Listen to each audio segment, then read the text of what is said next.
Ang hindi ko maintindihan sa mga babae minsan, yung hirap na hirap silang makaahon sa isang relasyon na talagang wala namang ambag sa buhay nila. Walang ROI.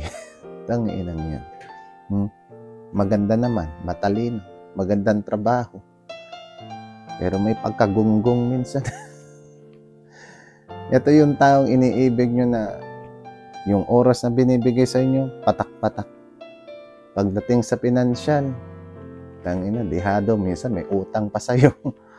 Wala man lang plano na i-date ka, bigyan ka ng bulaklak o tsokolate. Tangina, yung presensya niya, akala mo, kaluluwa, lulubog, lilitaw. Pero pakiramdam yung mga babae, naiwanan at nawalan ka.